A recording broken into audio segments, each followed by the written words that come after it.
Ukraine's precision strike aimed to blind Russia's defense network and collapse the Kremlin's energy command center. 3:02 a.m., Istanbul.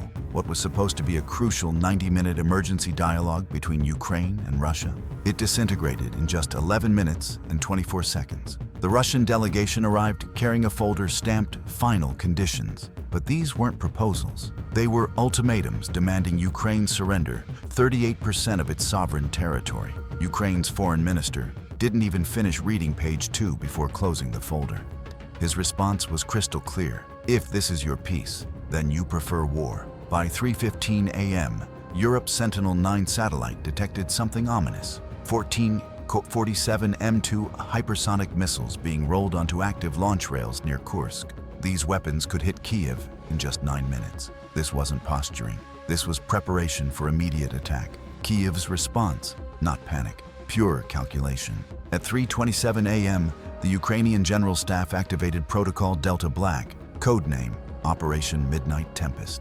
The target, the Volya superconductive relay complex, a seemingly obscure facility deep inside Russia. But here's what makes it critical. This complex powers 62% of Western Russia's early warning radar grid. Destroying it wouldn't just damage Russia's military, it would blind it for 48 to 96 hours. An unprecedented blackout window in Russian Federation history. Engineers warned that Volya housed 3 cryogenic transformers, each worth $70 million and requiring 15 to 17 months to fabricate. And Russia had 0 spares. Not a single backup unit existed. Ukraine's commanders made their decision. If Russia wanted escalation, Ukraine would deliver inevitability. The order was simple. Begin the storm. 2:43 a.m., the northern border. The night was absolutely still until the earth began to hum. 36 UA-29 Chimera long-range strike drones slipped across the frozen frontier like blades on glass. Each drone featured new microwave-absorbent polymer skin that reduced radar reflection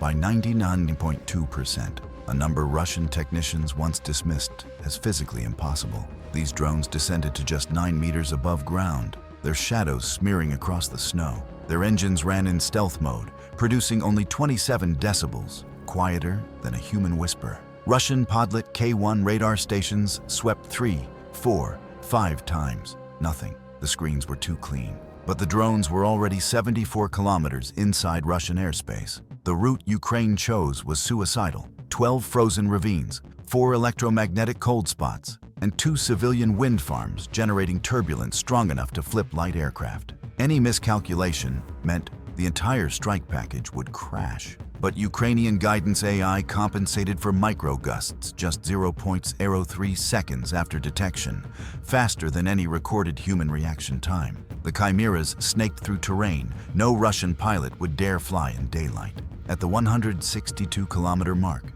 a Russian border outpost activated a mobile Gamma S1 radar array. For a split second, one drone flickered on screen, a single pixel, before vanishing. The operator logged it as anomalous snow echo and returned to his coffee. What he dismissed as snow was a $38 million coordinated attack vector, and the drones kept moving forward. 3:22 a.m. above the Volya corridor. Without warning, 10 Ukrainian Chimera drones broke formation and surged upward from 14 meters to 12,800 feet in just 15 seconds. The maneuver was brutal, pushing engines past thermal limits and forcing coolant pumps to 212% load. These 10 drones weren't meant to survive. They were meant to be seen. At the Russian Early Warning Center near Yaroslavl, the radar operator's screen erupted with 10 bright vectors blooming like a sudden constellation. Within 38 seconds, Russia unleashed its response. S-400 Triumph batteries fired 4 48N6DM interceptors, worth $2 million each. A second battery added 6 more missiles. Even the Peresvet ground laser system activated, something Russia reserves for strategic threats only. Total Russian expenditure in the first 90 seconds, $140 million in ammunition. Total Ukrainian cost for the 10 sacrificial drones, $350,000 combined. The missiles cut through the night like burning spears. One by one, the Ukrainian decoys detonated mid-air, flashing white before falling as incandescent debris. But here's the point. Ukraine never intended to win this duel. By forcing Russia to fire, Ukraine exposed launch signatures,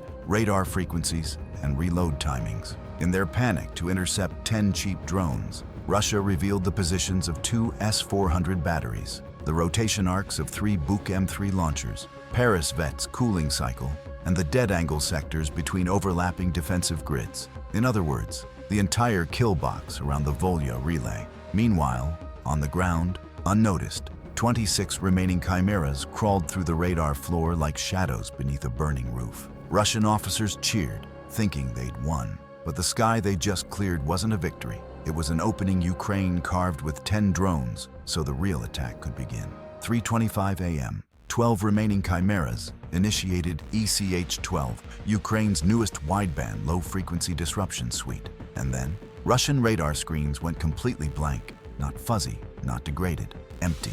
In the 96L6 early warning unit command cabin, the operator slammed his console twice, convinced the system froze. But diagnostics returned flawless results. Power stable, cooling nominal, rotational speed locked. Yet target detection dropped from 92% to 11% in just 4 seconds. Chaos erupted across the region. 4 Podlet K1 radars entered emergency. Self-check mode. 3 Gamma S1 arrays lost altitude resolution. 2 Nebo-M systems reported signal inversion, a failure never recorded before. The Regional Fusion Center registered 172 simultaneous false targets. For 28 uninterrupted seconds, Ukraine blinded every radar in a 70-kilometer radius, an achievement no NATO jamming sortie has ever recorded. And it was done by drones. Russian officers frantically rebooted systems. By the time the first unit came back online at second 41, it was already too late. The 26 chimeras had split into 3 attack groups, slipping through the dead-angle corridors Russia's own missile fire had exposed. They glided at 11 meters beneath the radar lobe, tracing the frozen river like surgical blades. The storm hadn't just begun. It had already arrived. 3:29 a.m.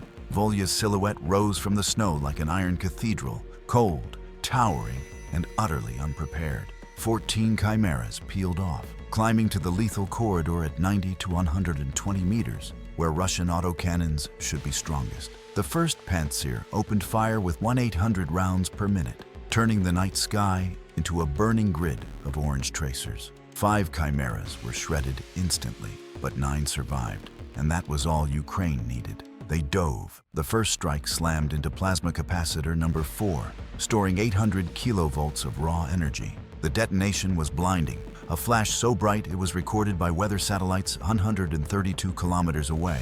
Inside the facility, gauges spiked from 96 degabits to 1,240 degabits in 0.6 seconds, triggering catastrophic superconductive quench. Liquid helium vaporized into white fog that burst through the roof like a volcanic geyser. The second wave hit the megavoltage regulator, a $110 million masterpiece designed to stabilize Russia's radar grid. The explosion severed every control conduit, sending a surge back into the cryogenic loops. Then came the finishing blow. 3 drones rammed straight into the alpha superconductive core, the heart of Volya. When the core fractured, it didn't explode. It imploded, collapsing inward before erupting outward in a shockwave that shattered windows 9 kilometers away. Lights across the valley flickered, then died. Russia's most guarded node was now a burning crater. 3:34 a.m. The shockwave reached the regional control center in 0.7 seconds. Alarms screamed through the bunker as technicians grabbed their chairs to stay upright.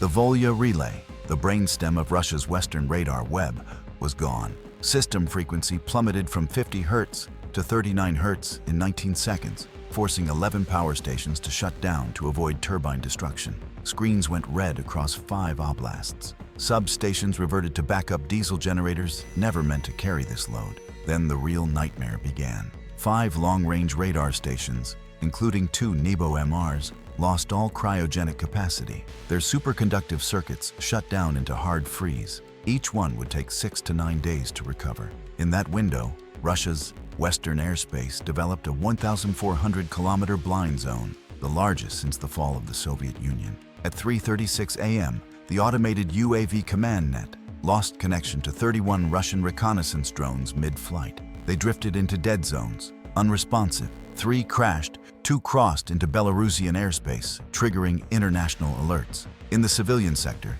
52,000 homes around Moscow lost electricity with temperatures at 10 degrees Celsius. An entire arm of Russia's defensive architecture had gone silent. The Kremlin ordered an emergency media blackout, but satellites don't obey Russian censorship. Images of the burning craters spread globally within minutes. This wasn't just a strike. It was strategic amputation. In 30 minutes of calculated precision, Ukraine used machines no larger than compact cars to dismantle systems worth billions, silence radar networks once thought untouchable, and push the Kremlin into its deepest blackout in decades. But this was more than a tactical victory.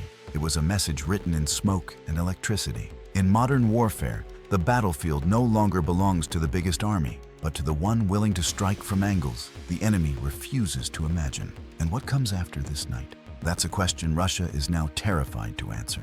Let me know if you want the next chapter of this escalating conflict. Your voice shapes the story we uncover.